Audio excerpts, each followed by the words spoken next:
Então vamos lá, pessoal. Como eu falei, agora nós vamos começar a falar sobre os recursos em espécie.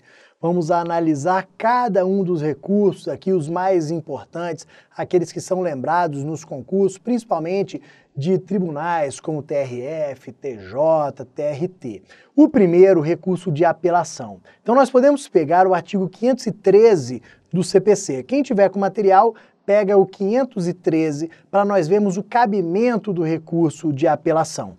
Pelo artigo 513, o cabimento dele é de sentença. Então vou interpor o recurso de apelação quando for proferida uma sentença. E o que é importante nós tomarmos cuidado aqui? Lendo o artigo 513, nós vamos perceber que ao final dele, entre parênteses, nós temos os artigos 267 e 269. O que significa dizer que pouco importa o conteúdo da sentença. Ou seja, se o processo foi extinto sem resolução de mérito ou com resolução de mérito, caberá apelação. Então a sentença é definitiva, é terminativa. A sentença extinguiu com ou sem resolução de mérito, cabe apelação. Cuidado para o recurso não afirmar que cabe apelação apenas quando a sentença extinguir com resolução de mérito. Não, isso está errado. Além disso, prazo. O recurso de apelação, ele vai ser interposto no prazo de 15 dias. Então nós vamos interpor o recurso de apelação no prazo de 15 dias. Procedimento de admissibilidade. O que acontece aqui? Vamos analisar o artigo 518 do CPC. A admissibilidade da apelação acontece da seguinte forma. Eu, recorrente, interponho o recurso por petição e o juiz vai analisar os pressupostos de admissibilidade só com base na minha petição. Então, com base na minha petição, ele vai analisar a tempestividade, o preparo, a legitimidade, o interesse, todos os pressupostos. Entendendo que estão presentes todos os pressupostos, o Poder Judiciário intima a outra parte para a apresentação das contrarrazões, que são ali a defesa no recurso. Então, presentes os pressupostos, intima-se o recorrido à outra parte para a apresentação da defesa, das contrarrazões. Qual é o prazo? 15 dias também. Se eu, recorrente, tive 15 dias, o recorrido terá 15 dias para a sua defesa. Após a apresentação da defesa, aí vem aqui o importante parágrafo 2º do artigo 518. Após a apresentação das contrarrazões, o juiz pode reanalisar a presença ou ausência dos pressupostos de admissibilidade. Num primeiro momento, o juiz entendeu que estavam presentes. Agora, lendo as contrarrazões, a defesa do recorrido, o juiz pode entender de forma contrária. Ele entendeu que o recurso era tempestivo. Só que na defesa o recorrido demonstrou por A mais B que o Bruno errou no prazo, que o recurso dele foi interposto no 16º dia. O que o juiz faz? Volta atrás naquela admissibilidade e inadmite. O juízo de admissibilidade que tinha sido positivo passará a ser negativo. Então, no parágrafo 2º do artigo 518, há essa possibilidade de se voltar atrás no juízo de admissibilidade. Além disso, súmula impeditiva do recurso de apelação. O que nós temos aqui? O parágrafo 1º do 518. Parágrafo 1º do artigo 518, trata da súmula impeditiva do recurso de apelação. Situação simples para a prova, pessoal. Qual foi a ideia do legislador? Foi proferida uma sentença com base em súmula do STJ ou do Supremo. Se o juiz decidiu com base no entendimento sumulado, presume-se que a decisão está correta. Se o juiz seguiu o entendimento que consta em súmula do STJ ou do Supremo, mesmo que não seja súmula vinculante do Supremo, que seja súmula normal, comum, a decisão está presumidamente correta. Então, não caberá o recurso de apelação. Então, pelo nome, a súmula, a utilização de súmula do STJ do Supremo impede a utilização do recurso de apelação. Por isso que a súmula é impeditiva do recurso de apelação, ok? E a teoria da causa madura? Onde é que nós encontramos essa teoria da causa madura? Nós encontramos no artigo 515, parágrafo 3º do CPC. Essa teoria é bastante cobrada nos concursos. Olha o que acontece. O recurso, a sentença, melhor dizendo, extinguiu o processo sem resolução de mérito. Cabe apelação? Cabe. Eu interpus o recurso de apelação. O recurso chegou no tribunal. Na hora de julgar o recurso de apelação, o tribunal pensou o seguinte: o Bruno tem direito, ele tem razão no recurso. Ele diz que o mérito deveria ter sido analisado e ele tem razão. Aí o que o tribunal percebe? Que além do mérito a dever ser analisado, ele já pode ser analisado. Ele está pronto para ser julgado. Apesar da sentença ter sido terminativa, ter determinado a extinção do processo sem resolução de mérito, o mérito deve ser julgado e já pode ser julgado, está pronto para ser julgado. A causa está madura. Então o que o tribunal faz? Julga o mérito. No próprio recurso, ele reconhece o erro do juiz, reconhece que o juiz deveria ter julgado o mérito e ele, tribunal, julga. Por isso que é a teoria da causa madura. A causa está pronta, madura para ser julgada. Então ela é julgada de imediato pelo tribunal. Perfeito? E aí, seguindo, agora na dica 64, que vai falar sobre o recurso de agravo. Recurso de agravo que está previsto no artigo 522 do CPC. Olha o que acontece. Falou em recurso de agravo, nós vamos lembrar de decisão interlocutória. Então a decisão interlocutória, ela é passível de recurso de agravo. Posso recorrer de decisão interlocutória? Posso. Qual é o recurso? Agravo. Só que nós temos, num primeiro momento, o chamado agravo retido, que essa daqui é a nossa regra geral, agravo retido. A ideia é, vou interpor o recurso e esse recurso de agravo retido não vai ser julgado de imediato. Então vou interpor um recurso, mas ele não será julgado de imediato. Por quê? Não existe uma urgência. Foi proferida, venho aqui, ó, foi proferida uma decisão interlocutória, mas que não tem uma urgência na sua modificação. Qual é essa decisão interlocutória?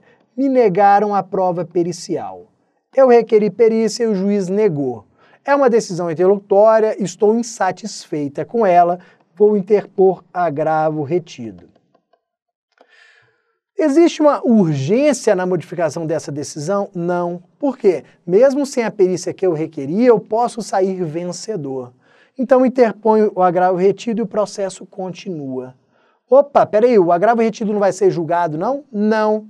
Ele fica retido, preso nos autos do processo. Ele fica dentro do processo sem ser julgado, esperando a sentença. Se a sentença for favorável a Bruno, esquece agravo retido. Ele nem precisa mais ser julgado.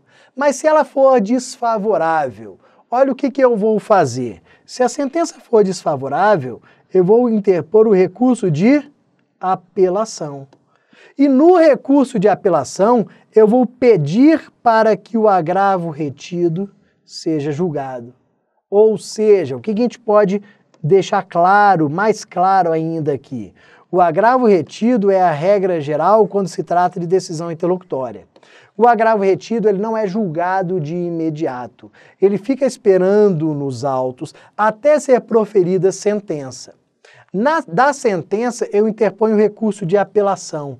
E no recurso de apelação, eu peço o julgamento do agravo retido. Então, o agravo retido ele vai ser julgado pelo tribunal quando da interposição da apelação. Ok? Então, vejam, ó, agravo retido, ele vai ser interposto como? Qual é o prazo dele? Ele vai ser interposto no prazo de 10 dias por petição ao juiz da causa. Então, quem proferiu a decisão negando a perícia? Terceira Vara Cível de Vitória. Vão interpor o agravo retido no prazo de 10 dias perante a Terceira Vara Cível de Vitória, que vai pegar esse recurso e vai deixar nos autos do processo. Só que, vamos lá, existe uma situação de um agravo retido que é oral e imediato. Então, diferente do que eu acabei de falar para vocês. A regra geral do agravo retido é escrito em 10 dias. Só que há uma hipótese do agravo retido oral e imediato.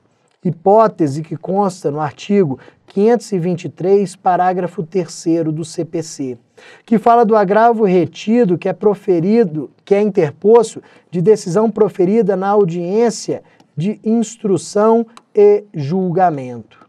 Então, ó, o agravo retido, interposto de decisão interlocutória, proferida na audiência de instrução e julgamento, ele tem que ser oral e imediato.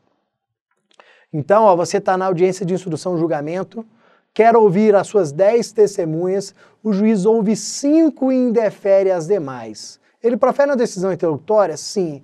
Na hora, se você quiser interpor recurso, na hora você vai falar, ó, quero interpor um agravo retido. Tem que ser na hora? Sim, imediato. E vai ser oral. Você vai oralmente interpondo o recurso e ele vai sendo reduzido a termo colocado no papel.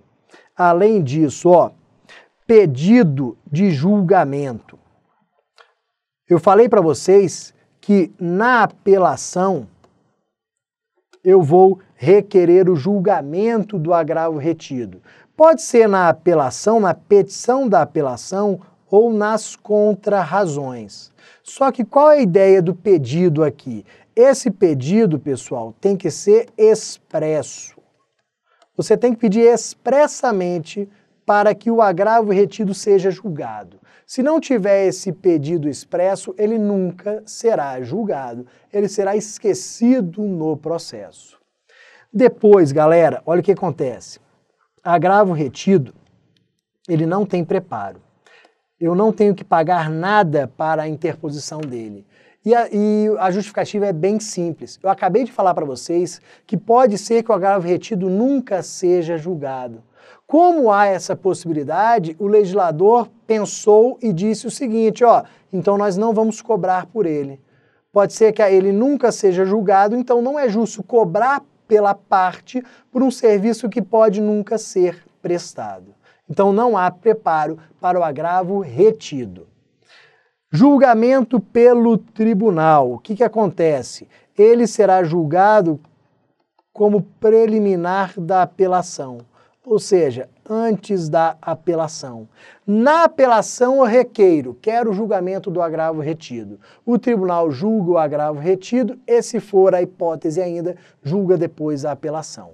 Ou seja, primeiro o agravo retido, depois a apelação. Preliminarmente o agravo retido. Ok, pessoal? Agora vamos lá. Se a regra geral é o agravo retido, as situações excepcionais trazem aqui a interposição de outra espécie de agravo, que é o agravo de instrumento. O agravo de instrumento, esse sim, ó, é utilizado nas situações de urgência. Por quê? Diferentemente do agravo retido, o agravo de instrumento, ele é julgado logo, em prazo breve, de forma rápida. O agravo retido fica preso nos autos e pode ser julgado, se for daqui a meses, anos. O agravo de instrumento não. Ele já é interposto e já começa o seu procedimento para ser julgado em breve. Por isso que ele está ligado geralmente a situações de urgência. Então, ó, cabimento dele. O principal cabimento, quando eu tenho urgência na modificação da decisão interlocutória. Vem uma decisão interlocutória numa ação de guarda e proíbe que o pai visite o filho. Pô, eu tenho urgência na modificação dessa decisão. Vem uma decisão e bloqueia as contas de uma determinada empresa, eu também tenho urgência. Então, na hora, eu vou pensar no agravo de instrumento. prazo de 10 dias, igualzinho ao agravo retido. O agravo retido eu tinha 10 dias, o agravo de instrumento também tenho esses 10 dias, de acordo ali, ó, com o artigo 522 do CPC. Só que olha o que acontece. Esse agravo de instrumento, ele vai ser dirigido diretamente ao tribunal. Então, quem proferiu a decisão recorrida? Terceira Vara Cível de Vitória. Esse agravo de instrumento, ele vai ser dirigido diretamente ao Tribunal de Justiça do Espírito Santo, sendo que os autos do processo estão na Terceira Vara Cível. Então, esse agravo de instrumento, ele tem que ser formado com cópias do processo principal. E aí, olha o que acontece. Algumas cópias, alguns documentos, eles são obrigatórios. Esses documentos obrigatórios, eles constam no artigo 525 do CPC, e são 3. Eu tenho que saber quais são. Quais são os documentos obrigatórios? Cópia da decisão recorrida, cópia da certidão de intimação, cópia das procurações dos advogados. Então, cópia da decisão recorrida, da decisão que eu estou recorrendo, cópia da certidão de intimação, que é para provar que o agravo ele foi interposto dentro do prazo de 10 dias, e cópia das procurações dos advogados para que os tribunais façam ali as comunicações, as intimações naquele procedimento. Sem esses documentos, o nosso recurso de agravo de instrumento vai ser inadmitido, vai ser rejeitado porque são documentos obrigatórios. Além disso, ó, dentro do procedimento, o que nós temos ainda? Vamos dar uma limpada aqui. Dentro do procedimento, comunicação do artigo 526 do CPC. Vamos lá, ó. Aqui eu tenho a Terceira Vara Cível de Vitória. Aqui eu tenho o TJ do Espírito Santo. O processo está na Terceira Vara Cível e o agravo de instrumento vem para cá, ó, diretamente no tribunal. O que o artigo 526 do CPC diz? Que eu tenho que juntar algumas cópias do agravo de instrumento na Terceira Vara Cível em 3 dias. Ou seja, eu tenho que informar a Terceira Vara Cível que foi interposto um recurso de agravo. E aí tem que juntar cópia ali do agravo, a cópia do comprovante de interposição. Tenho que informar quais os documentos que foram juntados lá no agravo. A Terceira Vara Cível tem que receber esses documentos no prazo de 3 dias, a contar da interposição aqui no tribunal. Então essa é a comunicação do artigo 526. A ausência dessa comunicação pode gerar a inadmissão do agravo de instrumento. Então se eu não faço essa comunicação e a parte contrária alega, se a parte contrária chega lá no relator e diz, ó, o Bruno não juntou os documentos lá em 3 dias, o relator do agravo vai inadmiti-lo, vai rejeitar o meu agravo. Além disso, ó, conversão em agravo retido. O que pode acontecer? Nós temos essa situação prevista no artigo 527. Dentre os poderes do relator do agravo de instrumento, o que ele pode fazer? Ele pode converter o meu agravo de instrumento em agravo retido, se perceber que não era situação de urgência. Então, digamos que foi proferida uma decisão interlocutória e eu interpus um agravo de instrumento. O relator falou o seguinte, ó, não entendi por que Bruno interpôs um agravo de instrumento, porque não existe urgência. Bruno deveria ter interposto um agravo retido, aquele que fica lá no processo, lá no 1º grau. Se o Bruno interpôs um agravo de instrumento quando deveria ter interposto um agravo retido, o relator vai converter o agravo de instrumento em agravo retido e vai remeter lá para a Terceira Vara Cível de Vitória. Ou seja, vai converter o agravo de instrumento em agravo retido e vai determinar a remessa do recurso para o 1º grau. Ok, pessoal? Então esses são os pontos principais que nós temos aqui em relação ao recurso de agravo de instrumento. E aí a gente já passa para a dica 66, a dica que fala sobre recurso de embargos infringentes, um recurso simples aqui para as provas, mas que vive caindo. Por que que ele é simples? Porque nas provas, 99% das questões tratam exclusivamente do cabimento, que é a situação que consta no artigo 530, o cabimento. Quando é que eu posso me utilizar do recurso de embargos infringentes? Quais são as situações? Quais são as decisões das quais eu posso interpor esse recurso? É isso que as questões querem saber. E aí olha o que acontece, ó. Primeira situação, ó.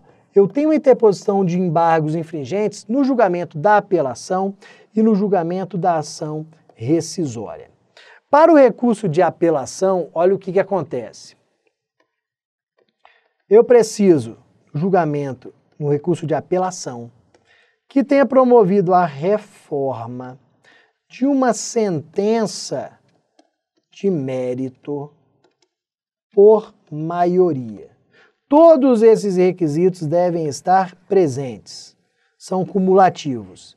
Então, no julgamento de um recurso de apelação, o tribunal tem que ter promovido a reforma de uma sentença de mérito por maioria.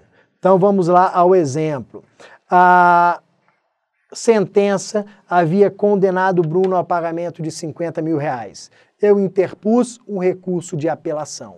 No recurso de apelação, o tribunal isentou o Bruno de qualquer condenação, ou seja, alterou a sentença, reformou a sentença, julgou improcedentes os pedidos e liberou o Bruno daquela condenação. Ou seja, reformou a sentença de mérito. Só que vamos lá, nem todos os desembargadores concordaram com essa reforma.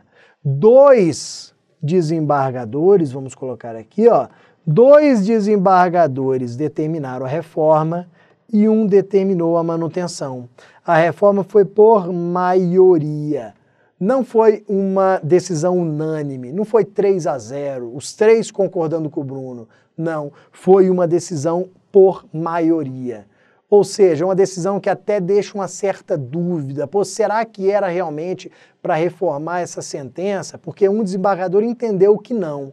Presentes esses requisitos, o que eu tenho? A possibilidade de interposição de embargos infringentes. A outra parte, que agora ficou com 0, pode interpor recurso de embargos infringentes para tentar modificar novamente a decisão agora a seu favor. Ok? Em relação à ação rescisória. Ação rescisória, olha o que acontece. Eu preciso do julgamento de uma ação rescisória que tenha julgado procedente o pedido por maioria. Então, ó, eu tenho o julgamento de uma ação rescisória, sendo que ela foi julgada procedente, ou seja, reconhecendo o vício daquela decisão que transitou em julgado por maioria. Por maioria significa o quê? 2-1, não unânime. Então vejam, se a rescisória tiver sido julgado improcedente, não cabe. Se for procedente unânime, também não cabe. Eu preciso de uma procedência por maioria no julgamento da rescisória. Essa daqui é a ideia. Agora, um outro ponto sobre embargos infringentes é o artigo 498. O artigo 498 eu também tenho encontrado bastante nos concursos. Esse artigo 498, vou limpar para poder destacar aqui para vocês, ele trata da interposição de embargos infringentes, recurso especial e extraordinário da mesma decisão, do mesmo acórdão. Então vamos pensar o seguinte.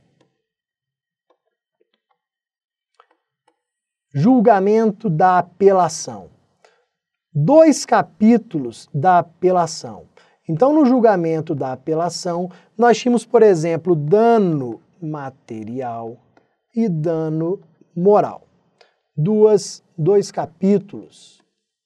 2 capítulos totalmente diferentes. Dano material e dano moral. Esse primeiro capítulo, ele foi julgado por maioria. houve a reforma de uma sentença de mérito por maioria. Nesse outro, houve a reforma de uma sentença de mérito de forma unânime. Olha o que acontece. Desse primeiro capítulo aqui, ó, como houve a reforma de uma sentença de mérito por maioria no recurso de apelação, eu consigo interpor o recurso de embargos infringentes. Desse outro lado aqui, como houve a reforma de forma unânime, eu não tenho como interpor embargos infringentes, mas eu posso interpor os recursos especial e extraordinário. Recurso especial para o STJ e o extraordinário para o Supremo. A pergunta é, eu interponho os três ao mesmo tempo? Não. O artigo 498 do CPC vai falar o seguinte, ó, da parte por maioria, você vai interpor embargos infringentes primeiro. Então interponha os embargos infringentes primeiro da parte por maioria. Depois que os embargos forem julgados, aí você vai interpor o recurso especial e o recurso extraordinário da parte unânime. Ou seja, você não vai interpor os três ao mesmo tempo, não. Primeiro você vai interpor o recurso de embargos infringentes da parte por maioria. Depois que ele for julgado, você vai interpor os recursos especial e extraordinário da parte unânime. Enquanto os embargos infringentes não forem julgados, você não precisa se preocupar com o especial e o extraordinário, porque o prazo deles está paralisado, está sobrestado, como diz o artigo 498 do CPC. Então tomem cuidado com esse detalhe aqui, com essa situação. Embargos de declaração, ó, último recurso desse nosso vídeo. 67, recurso de embargos de declaração. Previsão no artigo 538 do CPC. Olha o que acontece. Esse recurso, ele é um chamado recurso de fundamentação vinculada. Ele é um recurso de fundamentação, deixa eu colocar tudo aqui, de fundamentação vinculada.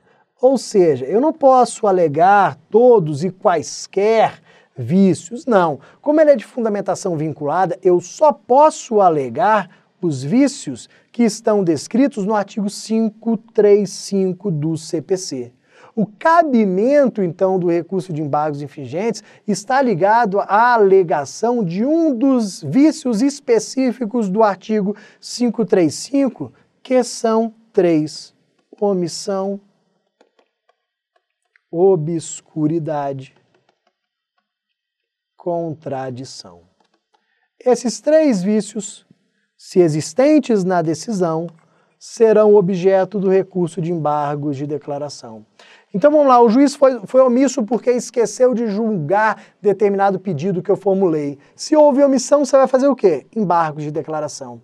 Existe uma contradição ali entre a fundamentação e o dispositivo, ou mesmo na fundamentação. Tem uma hora que o juiz diz que o Bruno não provou o dano material. Aí depois fala que o Bruno provou o dano material, ó, tem uma contradição aí. Se existe contradição, embargos de declaração.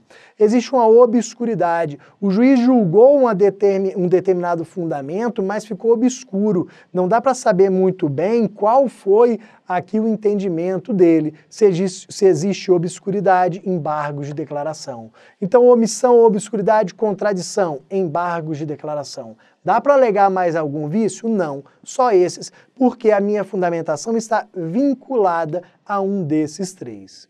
E aí vamos seguindo. Prazo. Prazo dos embargos de declaração, 5 dias.